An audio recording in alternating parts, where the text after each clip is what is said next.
The wind howled like a wounded animal down the empty backstreets of Detroit's industrial district.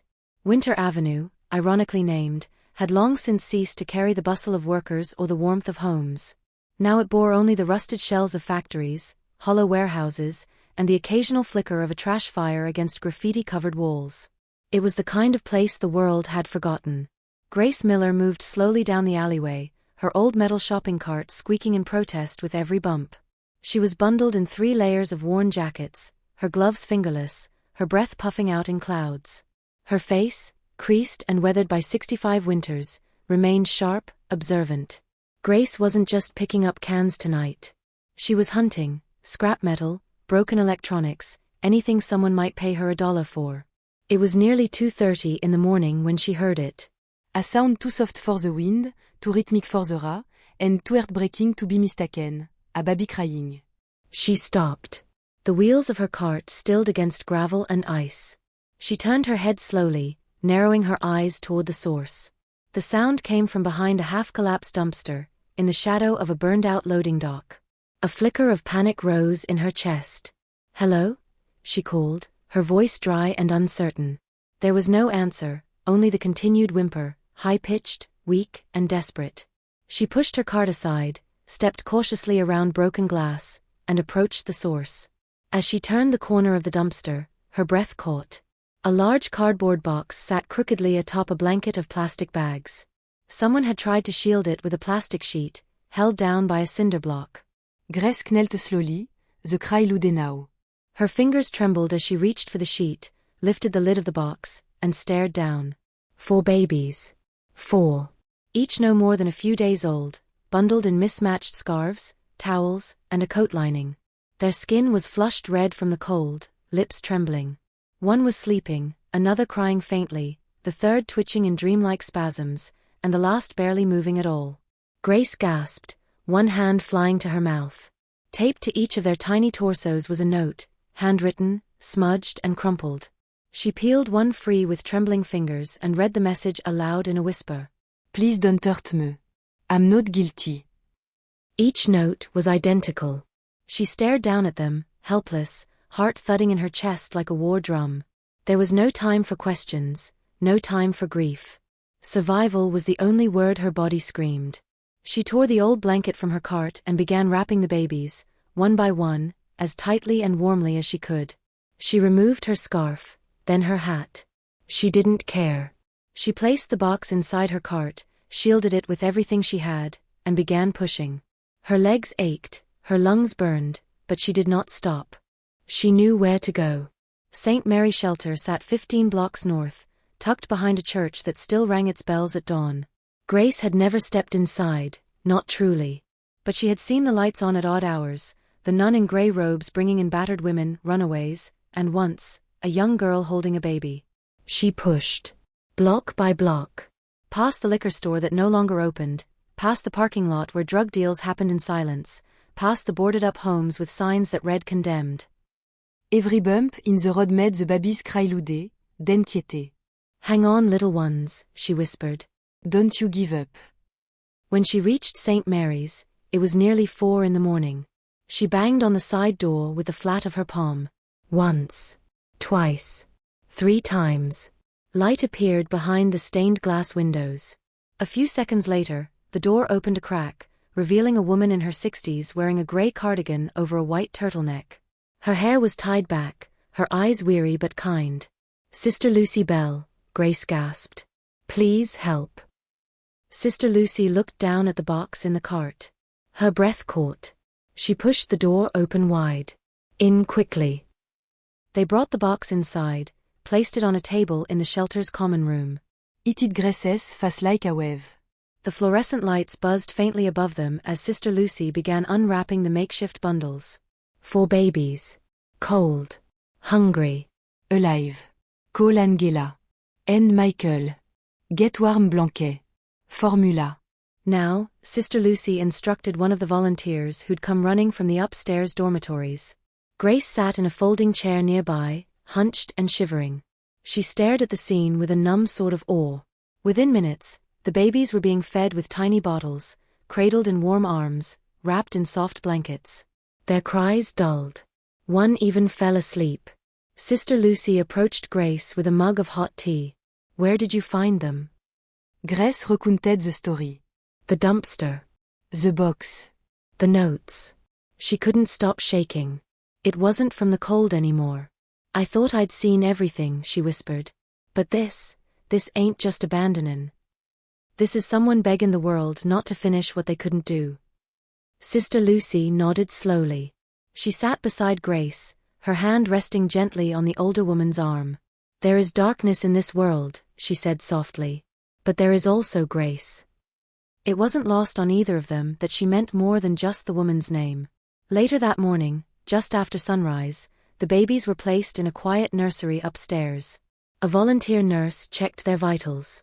Sister Lucy opened a new file folder and began a handwritten record for each of them, labeling them as baby A, B, C, and D.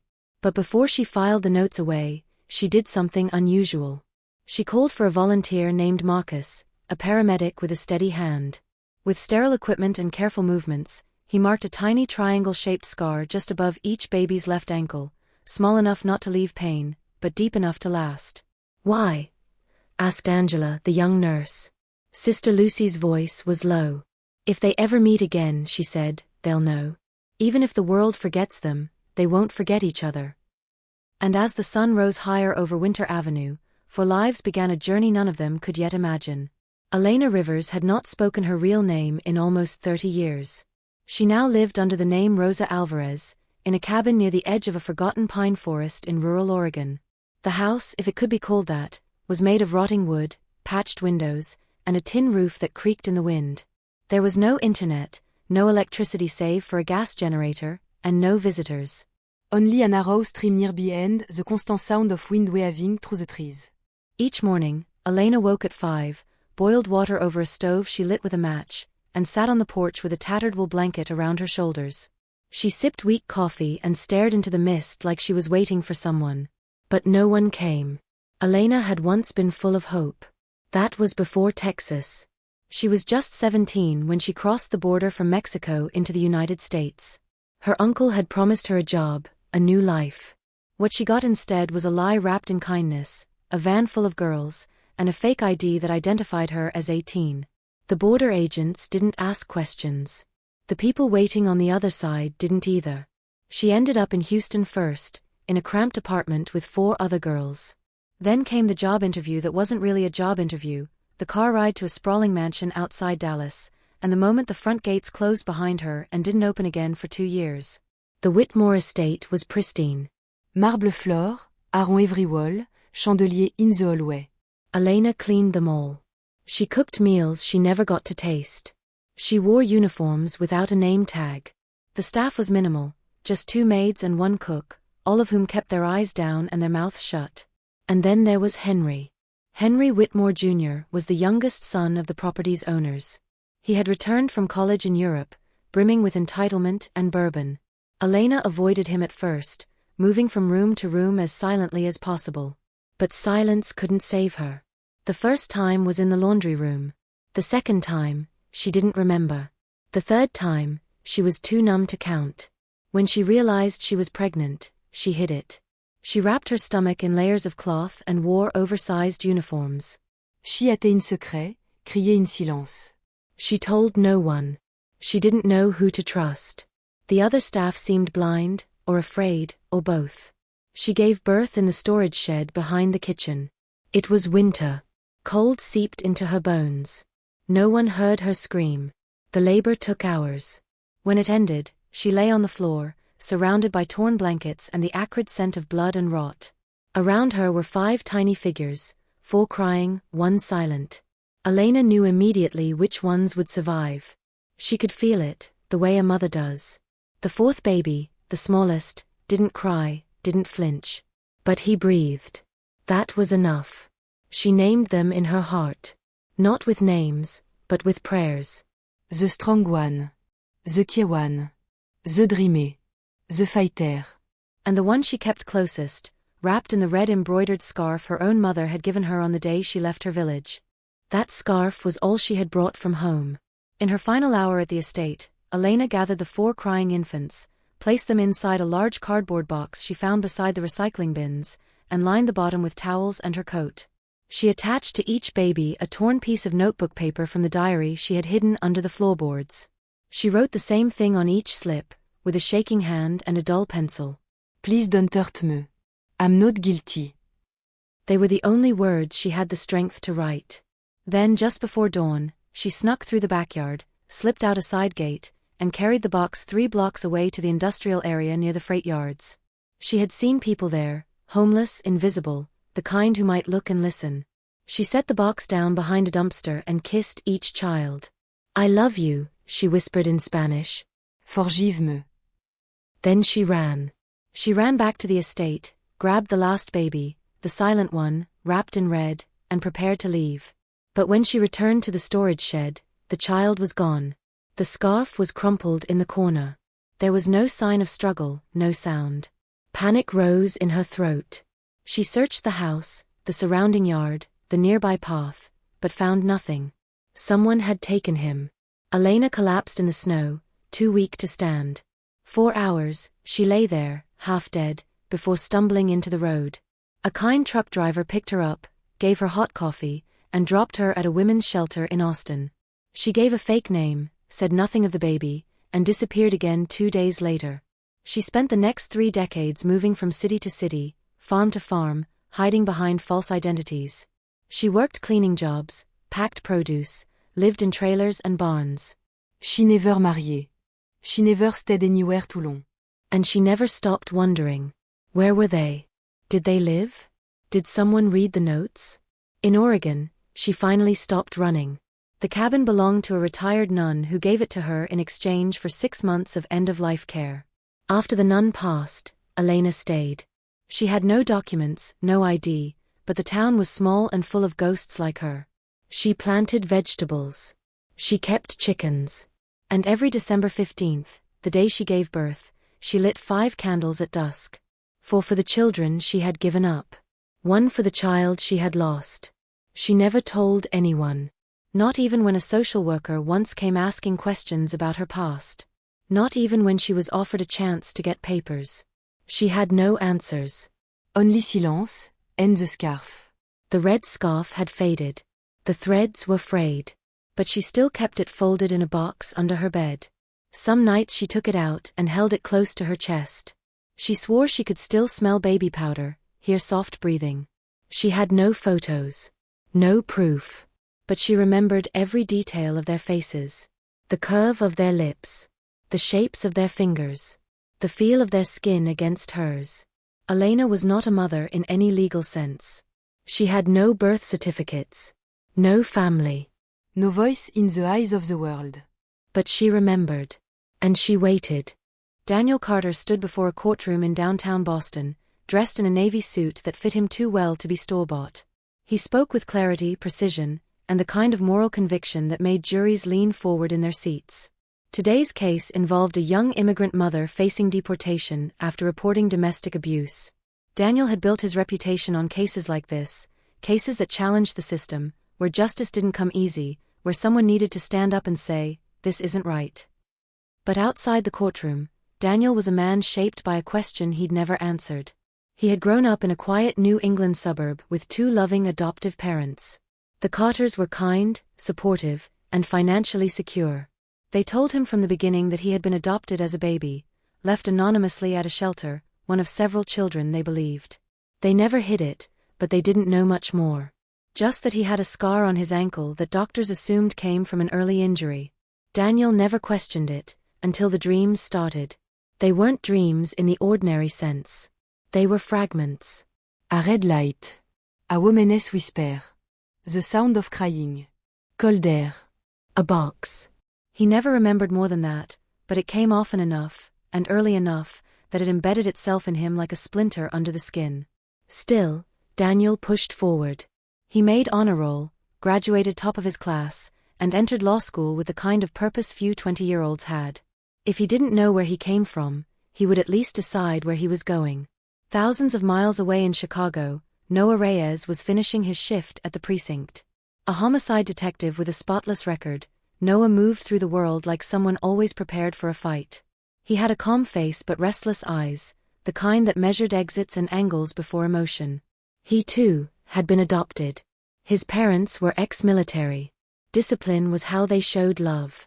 Breakfast was at 0700. Beds made tight. Silence at the dinner table unless spoken to. As a boy, Noah struggled with anger, short tempers, sudden sadness that came with no clear source. He didn't ask about his origins. He didn't want to. But he, too, bore the same scar, small, triangular, above the left ankle. He noticed it one day during track practice in high school and traced it with his finger without understanding why it made his stomach twist. Art was not part of Noah's life. He dealt in facts, in evidence, in fingerprints and timelines. But sometimes, in the middle of a crime scene, when he saw the remains of broken families, something inside him cracked open. He wondered if he had been found like that, abandoned, discarded, left in a place nobody should be born into. He never said it aloud. But the question lived in him. In the green hills of Portland, Oregon, Liam Monroe was painting. His small studio, once a garage, had floor-to-ceiling canvases, most half-finished. He lived alone, taught art therapy part-time at a nearby rehab center, and kept to himself. Liam didn't like crowds. He spoke softly, avoided eye contact, and found comfort in color. His work was abstract, built around emotion more than image. But one theme had returned in his work for years, a woman's face without features, always in a red veil. He had no memory of his mother, no photographs, only a few documents from the shelter he had been adopted from. His parents were gentle Quakers who homeschooled him until high school. They believed in silence, reflection, and healing. Liam didn't mind silence. His thoughts were always louder than the world outside. The scar on his ankle appeared in one of his earliest drawings, a triangle he had sketched repeatedly at age 5, without knowing why. When his parents asked him about it, he said, "It's a door." They didn't understand. He didn't either. But that image, the triangle, remained in his paintings for decades. In Los Angeles, Caleb Brooks was chopping onions at a community kitchen downtown. The air smelled of garlic, oil, and fresh herbs. His hands moved with practiced rhythm, the blade a blur. His tattoos peeked from under his sleeves, each one a story, a survival, a chapter of pain rewritten into something permanent. Caleb had lived many lives. The addict. The thief. The boy who slept under bridge. The man who stole shoes just to sell them for a hot meal. But he'd also been the one who turned around. That turning point came at 21, when he landed in a detox center after collapsing on a sidewalk. A Japanese-American Zen monk named Hiroshi visited the center once a week to teach mindfulness. Caleb didn't believe in anything then, but the old man's quiet presence pulled him in. Eventually, Hiroshi took him in, gave him work in his temple garden, taught him to cook, meditate, breathe. "You must clean the kitchen like you clean your mind," Hiroshi would say. "With care. With honesty." Now, Caleb ran the kitchen on his own. He taught others who had fallen the way he had. He called it the second spoon, a name Hiroshi had given him, saying, "A second chance always needs a second spoon." Caleb didn't talk about his childhood. Not even to himself. He only knew what the record said, found in a shelter, no birth certificate, no family, scar on the ankle. The triangle. He hated that scar for years. Now he wore it like a badge. None of them knew about the others. Not yet. But something was stirring, something inevitable. Liam would be the first to feel it. It started with a face he painted one night without trying. The stroke came fast, chaotic. When he stepped back, he saw 4 infants wrapped in shadows, a hand reaching down, and a woman with a tear running down her cheek. He stared at the painting for hours.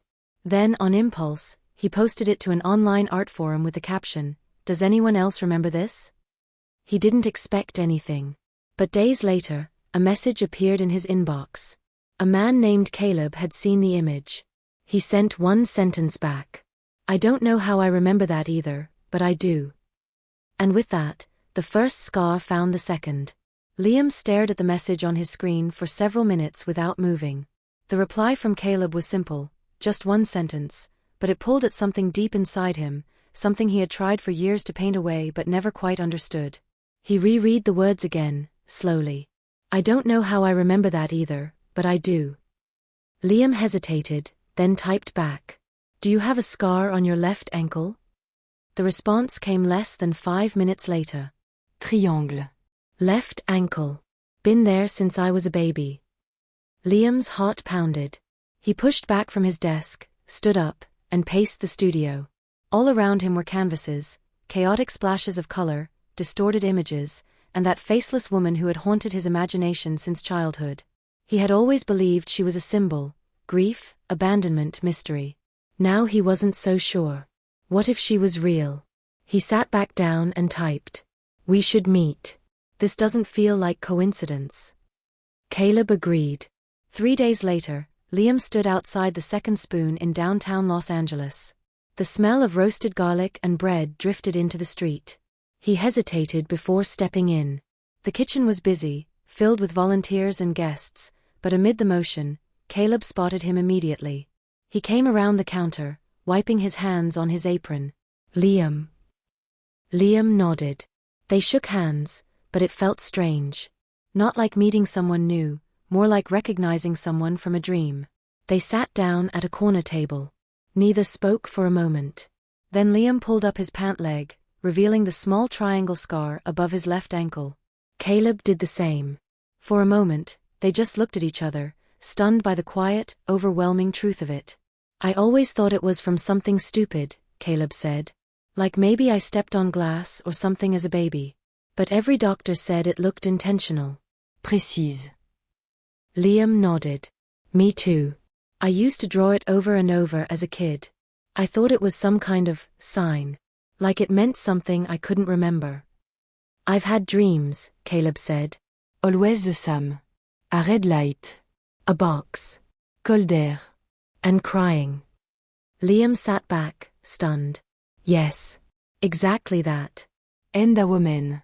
I can't see her face, but she's always there. Watching. For the next hour, they shared everything. Childhood memories, adoptive parents, what little they knew of where they had come from. Both had been told they were abandoned at a shelter. Nos births records. Nos knowns relatives. I was found at St. Mary Shelter, Caleb said. In Détroit. 1995, winter. Liam froze. Same. D'étais were my adoptive parents Gautmeux. Same year. They sat in stunned silence, the pieces clicking into place. Four babies. One shelter. Winter Avenue. The scar. The dreams. It couldn't be coincidence. Liam pulled out his sketchbook. He flipped to the painting he had done just a week before, the one with the faceless woman and the 4 infants. He turned it toward Caleb. She's always there, Liam whispered. Watching, reaching out. Caleb stared at the painting, his hands trembling slightly. I've never seen her, he said, but I've felt her. Like something missing I could never explain. For the first time, the mystery that had haunted both of them took shape. If there were 2, there had to be more. Maybe even 4, like the babies in Liam's painting. We need to go back, Liam said. To Detroit. To St. Mary's. They booked flights that evening. Neither told anyone. There was no need. This wasn't a planned reunion or an adventure. It was a calling.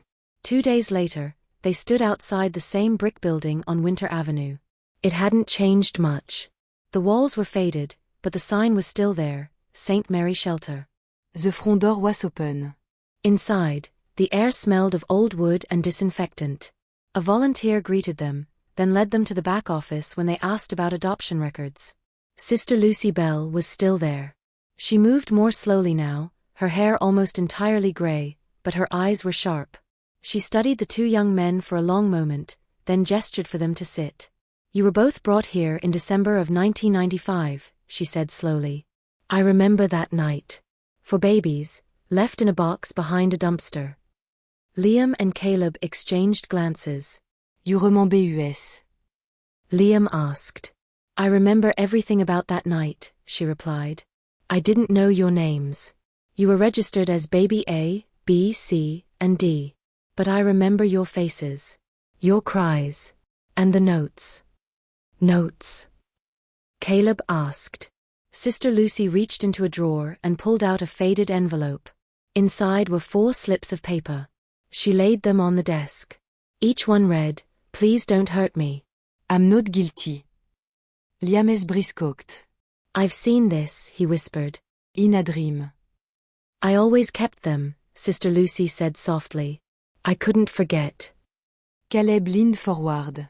What about the scar? The triangle.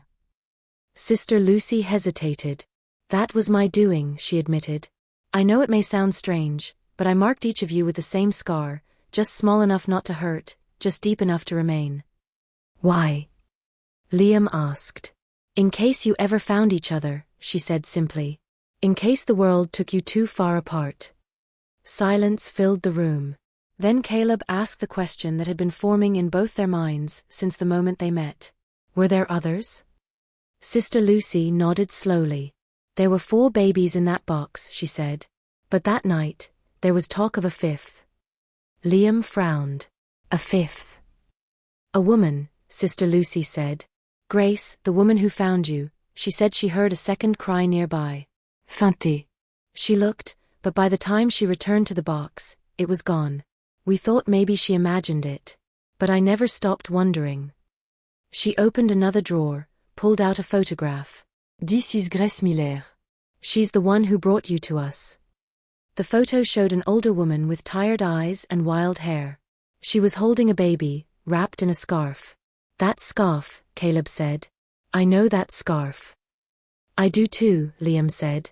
"I've seen it. In my dream." They sat in silence, the weight of 30 years pressing down like gravity. The past wasn't just memory. It was real, tangible, alive.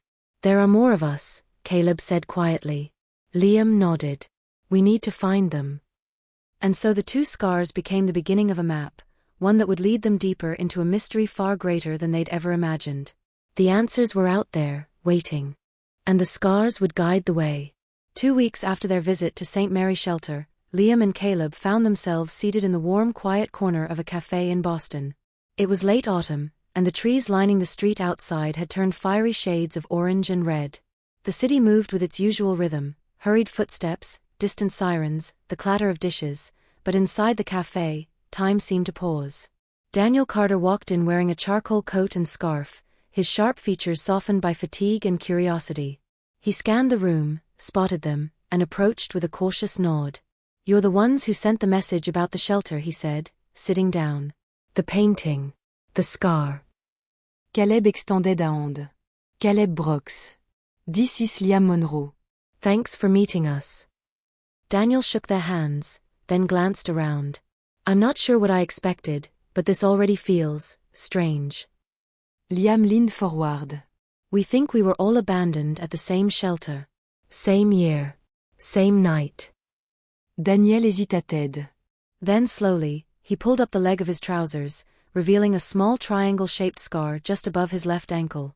"I've always had it," he said. "Doctors said it looked surgical, but no one ever had a record of any procedure. I figured it was just some fluke." "It's not," Caleb said. "We all have it. It was put there intentionally. By a nun. Sister Lucibel. She told us it was a way to help us find each other one day," Liam added. In cas effate vergevues chance. Daniel leaned back in his chair, visibly shaken. And the note? "Did you find one?" Caleb nodded and handed him a photo on his phone, the faded scrap of paper from Sister Lucy's drawer. Daniel's eyes scanned the word. "Please don't hurt me. I'm not guilty." His lips moved silently, repeating the words. Then he looked up, his expression unreadable. "My parents never told me much. They said the shelter didn't have real records. That I was left without a name, no birth certificate. I assumed that was true for most abandoned kids." "It might be," Liam said. "But we weren't just abandoned. We were placed there. Left with a message." Daniel absorbed the weight of those words. "And you believe there were more of us?" "We know there were 4 in the box," Caleb said. "But Sister Lucy thinks there might have been a 5th. One that disappeared that night." 5. Daniel whispered. "That's not coincidence." "No," Liam said. "It's not." Daniel sat in silence fort à long moment. Then he reached into his coat pocket and pulled out a worn envelope. My mother passed away last year, he said. In her things, I found this. It's from the shelter, addressed to her when they were finalizing my adoption. He slid the envelope across the table. Inside was a copy of the intake form, December 17, 1995. No name. Baby C, male. Found with others. Noted, triangle marking above left ankle. Presumed to be part of same group. Daniel looked at the other two men. You said the nun gave you letters. A, B, C, D. Caleb nodded. I was baby A. I was B, Liam added. Daniel managed a tight smile. Then I guess I'm C. They all knew what that meant. There was still one more. Baby D. And if the fifth child had existed, it meant they were missing two pieces of the story. After the meeting, the three men walked the streets of Boston together, each one quiet in his own way. The air had grown colder. The sidewalks were littered with damp leaves. None of them spoke until they reached the waterfront. Then Daniel asked the question. What if we find them? What if we track down D and whoever might have been the fifth? What then? Caleb shrugged. Then we keep going. Toward what? Daniel asked. Closure? A mother who may or may not be alive. Justice. Liam looked out over the dark water. Answers. We find the answers. That night, in his apartment, Daniel opened his laptop and began combing through shelter records, adoption agency logs, public birth announcements from December 1995.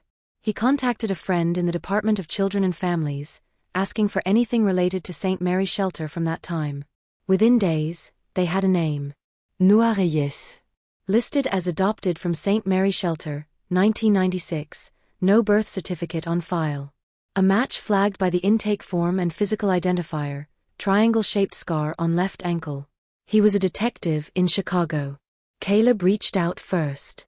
He called the precinct and left a message with his contact information. A week passed with no reply. Then one evening, Caleb's phone rang. Brooks? The voice asked. Yes. Speaking. This is Detective Noah Reyes. You called my department. Caleb took a breath. This might sound insane, but I think we're connected. We have the same scar. Sam Shelter. Same year. There was a long pause on the other end. Then a quiet, deliberate voice. I'll be in Los Angeles next week for a case. We can meet. 1 hour. That's all. When the day came, the four of them met in the back room of the community kitchen. Noah arrived in plain clothes, no badge, his posture tense. The introductions were brief. Then Noah sat, rolled up his pant leg, and revealed the same scar. I've had dreams, he admitted. Since I was a kid. Boxes. Crying. Sommes-tu ma voice I can't remember. Always winter. Daniel nodded. We all have. We're baby A through D, Liam said. You must be D. Noah leaned back, processing. And you think there was a fifth? We know there was, Caleb said. The woman who found us heard another cry. Someone else was nearby that night. Sister Lucy believes a fifth child was taken. Disappeared. Noah's eyes narrowed. Then we find them. They sat there in the quiet, for men born of the same night, bound not by blood but by mystery, pain, and a scar no one could erase. Liam opened his sketchbook again, this time showing a newer painting, 5 figures walking through snow, guided by a woman in red. Caleb looked at the others. We've found each other. But we're not done. Daniel nodded. Now we find the rest of the story. And Noah, silent until then, finally said, we find her. The search for their mother began not with technology, but with memory. Liam, flipping through his old journals, recalled a dream he had as a teenager. In it, a woman stood at the edge of a pine forest, holding a red scarf in one hand and waving goodbye. Behind her, a wooden cabin smoldered with the last glow of evening light. He hadn't thought of it in years. But now, with the truth unraveling piece by piece, he wondered, had it ever been a dream at all? Daniel brought structure to the search. He created a shared drive with everything they knew, shelter records, notes from Sister Lucy, Grace Miller's last known address, the intake forms, even scans of the original handwritten notes. He coordinated inquiries with social workers, hospital administrators, and old staff records from shelters in Texas, where Elena had supposedly first arrived. He even sent formal requests to access sealed case files from 1995, citing his credentials as a lawyer and his personal involvement. Caleb worked on the ground. He drove to Detroit, interviewed aging volunteers from St. Mary Shelter, and visited the overgrown lot behind the old dumpster where they had been found. He spoke to a few street vendors and former homeless residents, including one man who claimed to remember a box of angels being discovered in the winter of '95. Caleb scribbled every detail into his notebook, no matter how unbelievable it seemed. But it was Noah who brought the missing thread. While reviewing hospital records from rural counties across Oregon, he stumbled upon a set of emergency intake logs from a small clinic near Jefferson. The entry was dated January 1996. No name. No ID. A woman admitted for malnourishment and exposure. She had been found half-conscious on a roadside, clutching a red scarf. The record was thin, only 3 pages, but it included a detail that made the group freeze when Noah read it aloud. Patient reported having given birth to multiple infants weeks prior, all of whom are gone. They had found her ghost. From there, the path narrowed. Caleb located a nun's testimony archived in a hospice file from the same area. The nun, Sister Veronica, had recorded that a young woman named Rosa Alvarez had cared for her during the last months of her life, then disappeared after her death, leaving no forwarding address. That name, Rosa Alvarez, didn't appear in any government registry, but a handwritten letter from the nun mentioned a cabin up near the Elk River forest line. It was a long shot, but it was all they had. Liam and Noah made the drive. They traveled for 8 hours, leaving the city behind and winding deeper into the Pacific Northwest. The roads narrowed, the trees thickened. Near dusk they found it, a cabin nestled at the edge of a clearing, just as Liam had described from his dream. Smoke curled gently from the chimney. A chicken coop stood off to one side. There were wildflowers along the porch rail. It looked lived in, but quiet. Liam and Noah approached carefully. There was no doorbell, only a windshield made of glass and driftwood. Liam knocked once, then stepped back. Fort à long moment, nothing happened. Then the door creaked open. A woman stood in the doorway. Her hair was long and silvering, tied in a loose braid. Her face bore lines of time and weather, but her eyes were fierce, alert, and soft all at once. She looked at them both, then at Liam. Her eyes dropped to his ankle, then to Noah's. Neither had said a word. Then she whispered, "I've seen you before." Liam's voice trembled. "Elena?" She didn't answer, but opened the door wider. Inside, the cabin was modest and warm. Woven rugs covered the floor. Books filled crooked shelves. A teapot steamed gently on the stove. Photos were absent, but on the wall above the fireplace was a framed piece of red cloth, an embroidered scarf, aged and frayed. They sat in silence for a while. Elena poured tea, her hands shaking slightly. She didn't ask who they were. She didn't need to. "I thought I buried this story," she said quietly. "I thought no one would ever come." Liam set his cup down. "We've been looking for you." You found me. Noah reached into his pocket and pulled out a folded copy of the intake form from St. Mary Shelter. He placed it on the table. "We think we were the 4 left in that box." Elena's eyes welled with tears. She looked away. "I wanted to believe you were alive. But I was afraid to hope." Liam leaned forward. "There was a 5th, wasn't there?" She nodded slowly. "Yes. The youngest. I kept him with me after I left the others. I couldn't leave them all. But when I returned to the shed to get him, he was gone. I searched for hours. Days. I thought I had failed him." Caleb and Daniel arrived the next morning. Elena met them on the porch. They embraced like family that had always existed, just waiting to be reunited. Inside, they spent hours exchanging memories, asking questions, and listening to her story.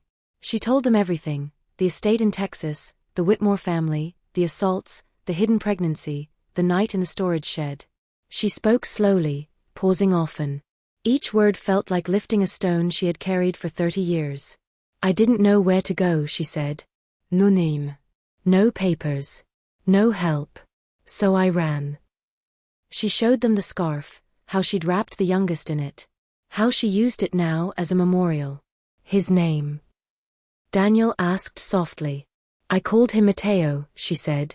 It means gift from God. None of them spoke for a long time. Eventually, Caleb broke the silence. We think he might still be out there. That someone else found him. Elena looked up, eyes wide. Alive. We don't know. But we're going to find out. That night, Elena sat with all four of them around a fire pit in the clearing behind the cabin. The stars were thick above, the night air cold and still. She passed around a photo, one she had drawn herself years ago, from memory. 5 enfants, sleeping in a circle. Above them, a pair of hands reaching down. I don't know if I deserve to be their mother, she said, voice trembling. But I never stopped being one. Liam reached out and took her hand. You already are. And in that moment, something long buried shifted inside each of them, not closure, not yet, but something close. A door craqued open. A shadow lifted. And for the first time, they were no longer searching alone. The days that followed their reunion with Elena were filled with a quiet but persistent urgency. The four sons, Daniel, Noah, Caleb and Liam, took turns staying at the cabin, helping Elena with daily chores and listening to her stories. They moved through their time together like men trying to reassemble a shattered photograph, each holding a piece that barely made sense until aligned with the others. But always, in every conversation, in every pause between words, hovered one haunting question: what happened to the fifth child? Elena had named him Mateo. The others had not known he existed until only days before. Yet each of them, in their own way, felt a sense of missing someone, an invisible thread tugging at them since childhood. A space unspoken, but never quite empty. Daniel took the lead on the investigation. He returned to Boston and initiated inquiries through legal channels, contacting missing persons registries, adoption agencies, and hospitals across the Southwest. He flagged any infant male who might have been found in early January 1996 with no known family, especially those placed in care through unofficial means. Noah, meanwhile, went back to Chicago to speak with contacts in federal law enforcement. He suspected that if a child had been taken from that estate under suspicious circumstances, someone, somewhere, had tried to bury it. He traced old property security records, internal staff movements, and even private medical transport logs that passed through the Whitmore estate during that time. Liam stayed with Elena, helping her digitize her hand-drawn memories, portraits of her children, sketches of the mansion in Texas, the window where she had once watched the night sky with a belly full of silence. His drawings became sharper, more intentional. For the first time, he was painting not just emotion, but history. Caleb traveled to San Diego, following a lead from Sister Lucy. Years ago, a volunteer at St. Mary's Shelter had mentioned a private foundation that once assisted in cross-border adoptions. Though it had since been dissolved, its archives were stored in a church basement in La Mesa. There, among dozens of crumbling folders, he found it, a shipping manifest listing infant transfers to foster homes via an intermediary agency. One entry stood out. Male infant. No name. Estimated age, 3 to 4 weeks. Found in Dallas. Transported via ground medical assistance to New Mexico, then flown to Paris for medical care through an affiliated European agency. The receiving contact, Maison Sainte Claire, Lyon, France. Caleb shared the discovery immediately. The pieces began to converge. Maison Sainte Claire was an orphanage that, until the early 2000s, specialized in international humanitarian adoptions. Records were sparse, but a few names surfaced: children adopted by European families with limited documentation. It was a legal gray zone, common in the 1990s when oversight was minimal. Daniel reached out to the orphanage's successor organization in France. Through diplomatic contacts and legal channels, they obtained a list of children transferred from the U.S. in 1996. One name stood out. Julien Wells. Male. Nos known parents. Arrived January 1996. Adopted by a British-French photographer and his partner. Raised in Lyon. Later moved to the United Kingdom. Noah cross-referenced Julian's current whereabouts. He was now a photojournalist based in Bristol, England. Âge, 29. No siblings. No familitiès. Scar on left ankle, triangular in shape. They reached out carefully. Daniel sent the first email, formal, respectful, direct. Julian responded 2 days later. At first, he was skeptical. The idea seemed absurd, a group of strangers claiming to be his siblings, tying their pasts together through a scar and a note written decades ago. But then Daniel sent a photo of the intake form. Then Liam sent a photo of his painting. And then, Elena wrote him a letter. In it, she didn't claim him. She didn't beg. She simply wrote, If you are who I believe you were taken from me before I could name you. But I never stopped searching. I don't know what life has given you, but I have always carried your absence like a heartbeat outside my chest. If you don't want to meet me, I will understand. But I needed you to know, someone never forgot. A week later, Julian flew to Oregon. He arrived at dusk, stepping out of a rental car with the cautious stance of someone used to looking through a lens rather than being seen through one. He had a lean frame, sharp eyes, and a quiet demeanor. When he walked up the porch steps of the cabin, Elena was waiting. She looked at him for a long time. Then she whispered, Matteo. Julien said nothing. His eyes fell to the red scarf, framed on the wall behind her. Then he lifted his pant leg. The scar was there. Elena reached out, not to touch, but to steady herself. The others watched from the kitchen, holding their breath. Julian finally spoke. I don't know what I'm supposed to feel, he said quietly. But when I got your letter, I cried. And I didn't know why. Elena nodded. You don't have to feel anything. You just have to be here. They sat together on the porch, watching the sun disappear behind the trees. The others joined them one by one, bringing tea and silence. Later that night, they built a fire in the clearing. Caleb cooked a simple stew. Liam passed around a new painting, 6 figures, seated in a circle, their faces turned to a flame. Julian stared at it for a long time, then looked up. This feels familiar, he said. All of it. Daniel leaned forward. We don't know everything yet. We don't even know how you got taken from her. But we're going to find out. Julian nodded. I want to help. Elena, now surrounded by all 5 of her sons, reached for their hands. I thought I had lost you all, she said. But now you're here. Maybe not in the way I imagined, but in the only way that matters. Noah looked across the circle, his voice steady.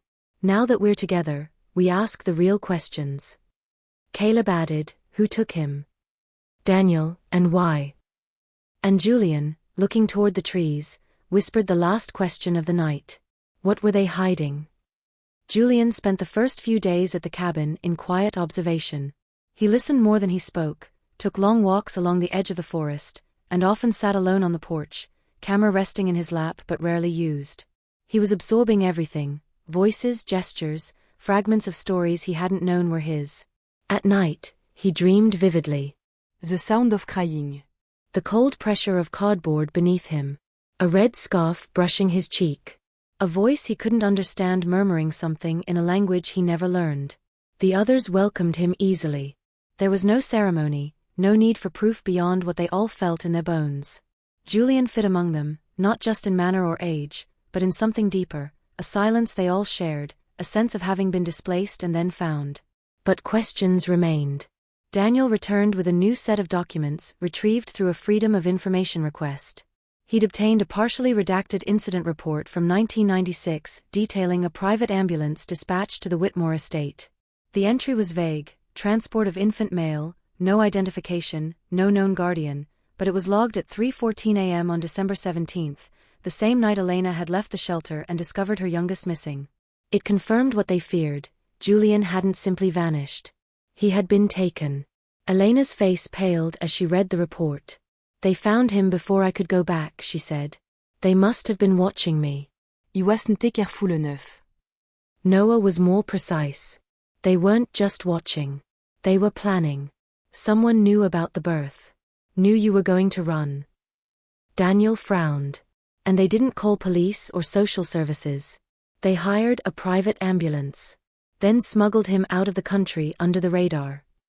Liam sat in silence, sketching absent-mindedly in his notebook. That kind of coordination takes power.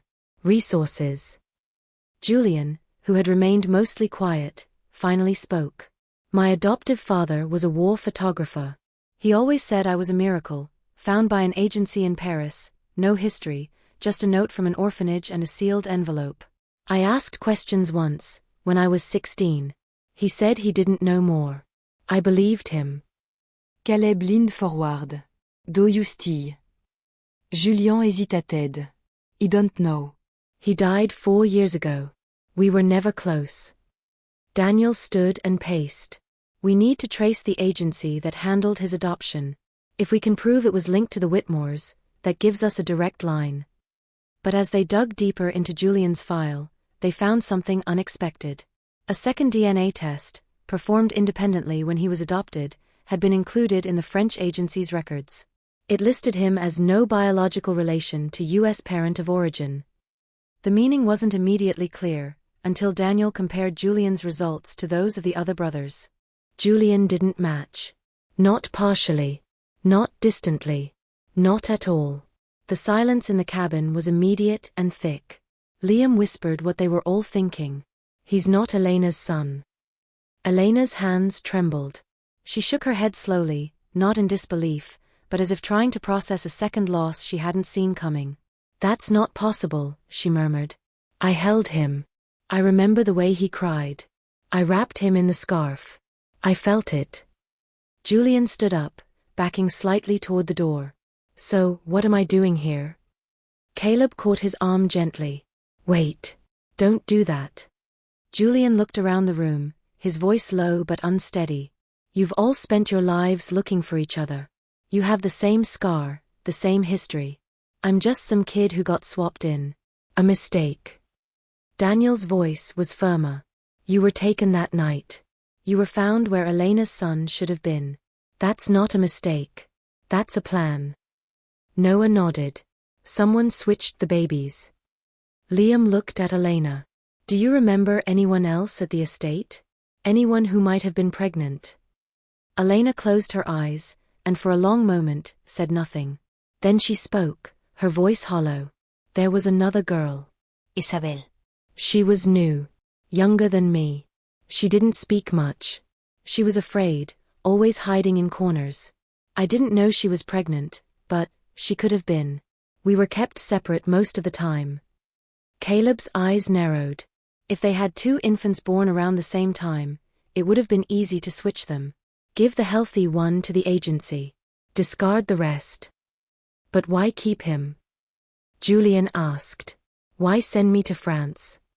Daniel answered, his voice cold. Because to them, you weren't a child. You were a liability. And liabilities are easiest to bury when they're sent far away. Elena reached out, her hand trembling, and placed it over Julian's. I don't care what the test says, she said. You were taken from that place. You were raised without a name. You've carried the same absence we all did. Maybe I didn't give birth to you. But you are part of this. Julian didn't pull away. He nodded, slowly, his eyes glistening. They sat in silence for a while. The truth had fractured something, but it had not broken them. Later that night, Liam painted alone by candlelight. His canvas depicted a labyrinth, 5 figures entering from different directions, converging at the center where a faceless woman stood holding 2 infants. One glowed red. One gold. Neither labeled. Neither chosen. He titled it, The Ones They Lost. The next morning, Daniel met with the others in the clearing. We don't stop here, he said. If Julian was switched, then Matteo could still be out there. Maybe taken somewhere else. Maybe gone. But we owe him the same effort we gave each other. Caleb agreed. And if we're going to face the people who did this, we need to know everything. Julian stepped forward. Then let's find them. Elena watched them from the porch, 5 men who had walked through fire to find one another. Blood or not, scars or not, they were her sons now. But behind her quiet gaze, a new fear had taken root.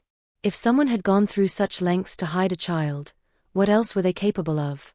They met in a rented apartment in Dallas, neutral ground, clean walls, and nothing sentimental in sight. Daniel stood by the window, reviewing documents while Noah paced near the table, voice low and clipped.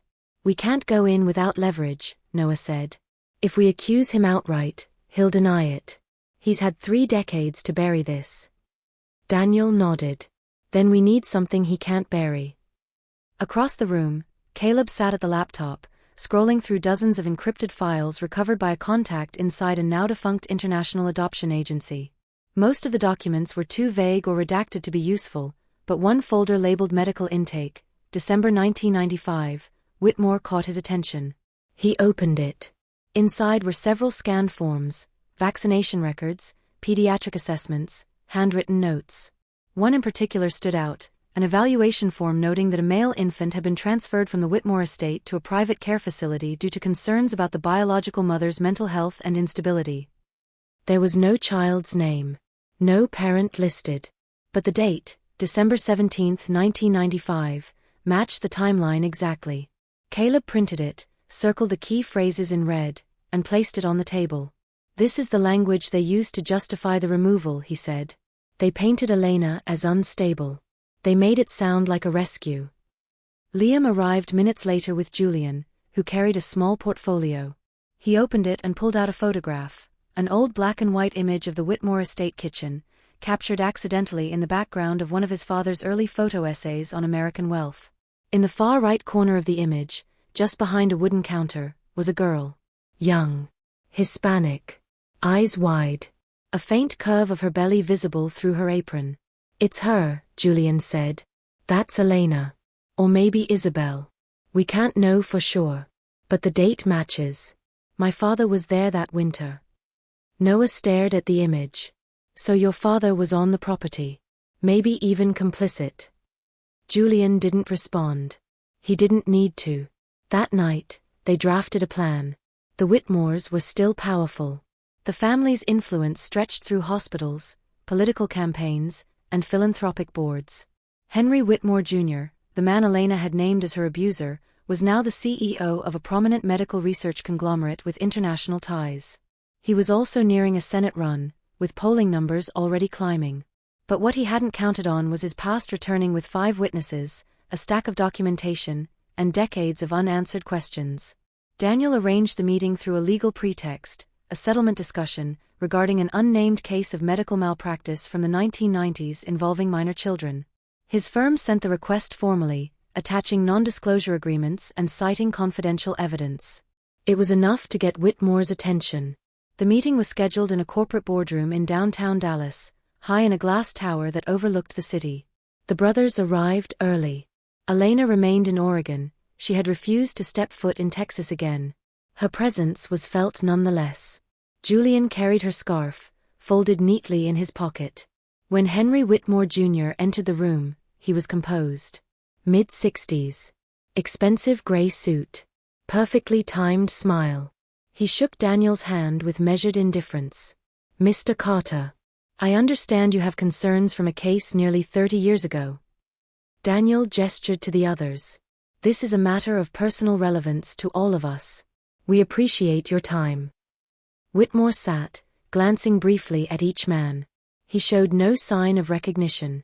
Daniel began carefully. In December of 1995, 5 infants were removed from a property associated with your family. One was placed into a private ambulance with no documentation, then transferred through a series of agencies under false pretenses. The others were abandoned and nearly froze to death in a Detroit alley. Whitmore raised an eyebrow. And what does this have to do with me? Caleb placed the medical form on the table. This was your staff's justification for removing the child, based on a claim that the mother was mentally unstable. Standard protective language in child welfare, Whitmore replied coolly. I fail to see the issue. Liam leaned forward. You don't remember a girl named Elena? No. A maid. Teenage. Pregnant. I don't manage the help, gentlemen. I trust the household staff to hire and fire as needed. Julian placed the photograph on the table. Whitmore glanced at it, but his expression didn't change. You'll need more than shadows in a kitchen to build a case, he said. Daniel kept his voice even. We're not here for prosecution. Not yet. We're here for truth. You know what happened that night. You know a child was taken. You know 4 others were left to die. Whitmore leaned back, arms crossed. What do you want? Caleb stood. We want the names of the agencies. The people who handled the transfer. We want records. Files. Anything that proves what happened to our brother. Whitmore studied them for a long moment. Then he smiled, thin, calculated. You think you're the first ones to come asking questions, he said. There were others. Reporters. A woman from Mexico once. She disappeared. The air went still. Daniel's voice dropped. Are you threatening us? No, Whitmore said, standing. I'm reminding you. This is a story no one wants told. You think scars and paintings make you special? You're nothing but statistics. Lost and found. And still lost. As he turned to leave, Julian spoke for the first time. My father took that photo. He was a good man. He didn't know the truth. But I do now. And I'm a photographer too. Whitmore paused. Julian continued. One photo is all it takes. One story. And I promise you, people will listen. Whitmore didn't turn around. He simply said, then you'd better make it count. And he left. In the silence that followed, no one moved. Then Daniel turned to the others. He didn't deny it. Not once. He just buried it under language. Noah said, he's afraid. That's why he tried to intimidate us. Liam looked at Julian. Are you ready for this?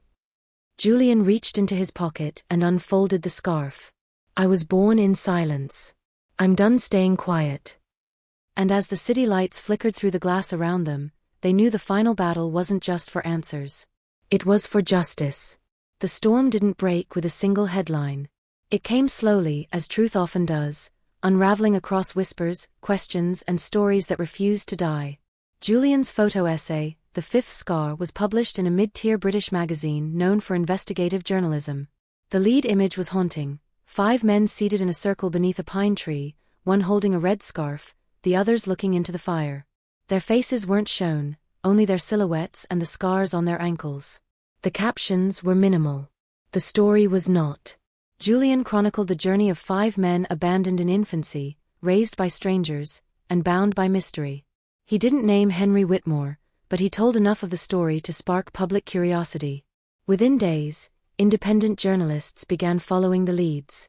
The mention of secret adoptions, forged medical records, and a private ambulance in 1995 sent tremors through legal and political circles. Then came the documentary. Liam, working with a small production team, painted backdrops that came to life on screen, visual metaphors layered with interviews. Elena's voice, shaky but fierce, opened the film. I was 17. I gave birth in a storage shed. And I lost everything. They filmed at St. Mary Shelter, on the cracked streets of Winter Avenue, and inside the Oregon cabin where 5 strangers had become family. The documentary went viral. Soon after, an anonymous source leaked the full archive of the now-defunct International Adoption Agency. Inside were files long believed destroyed, transaction receipts, communication logs, forged health evaluations. Names. One of them was unmistakable, Isabel Ortega, age 15, listed as a voluntary maternal surrender under duress. Her infant son, unnamed, was marked as transferred due to risk of exposure. Julian's heart dropped as he read the file. It wasn't just Elena who had been victimized. Isabel, too, had been silenced. Julian stared at the DNA test again. He wasn't Elena's son.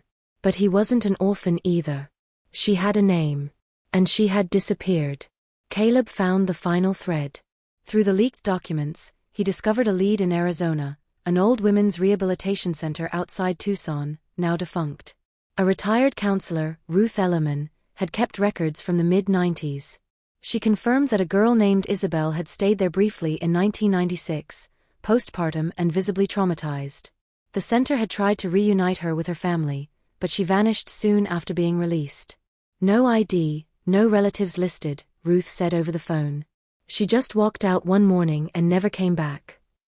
Julian pressed her. Did she leave anything behind? A notebook, Ruth replied. I still have it. Never had the heart to throw it away. They arranged a meeting. Inside the worn notebook were pages of broken English and Spanish, fragmented memories, and one image that made Julian sit in stunned silence. A drawing of a baby, swaddled in a scarf, crying in the dark, and the words, "Forgive me. I gave you to them. I didn't know what they were."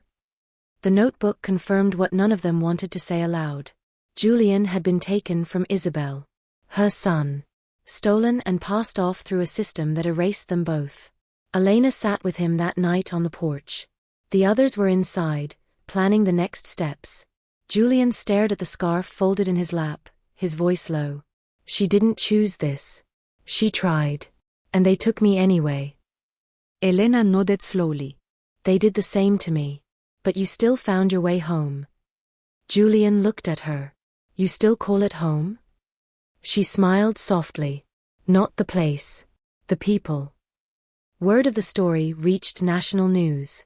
Daniel took to the airwaves, appearing in interviews to break down the legal violations.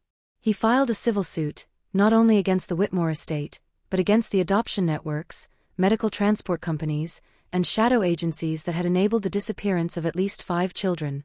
He made it clear, they weren't just fighting for themselves. They were fighting for every child whose past had been erased for profit or silence. Public pressure mounted. Protests formed outside Whitmore's campaign headquarters. Supporters turned. Journalists dug deeper. And then quietly, one of Whitmore's former house staff came forward. Her name was Dolores Medina. She had been a cook in 1995. She confirmed everything. That 2 girls had been kept in isolation. That she'd seen one bleeding after labor, and another carrying a child into the woods. That security had been ordered to clean up loose ends. She handed over a journal she'd kept in secret, listing dates, meals, medical deliveries, evidence the timeline corroborated perfectly. The Whitmore campaign collapsed within a week. A criminal investigation was opened. Henry Whitmore Jr. declined to speak publicly. But behind closed doors, indictments began to form. Obstruction, fraud, trafficking, abuse of power, and finally, justice. Not the kind that erases the past, but the kind that names it. In Oregon, the brothers gathered one last time in the clearing behind Elena's cabin. They built a new fire. No cameras. No journalists. Just themselves. Daniel spoke first. "We didn't find everything. But we found enough." Noah nodded.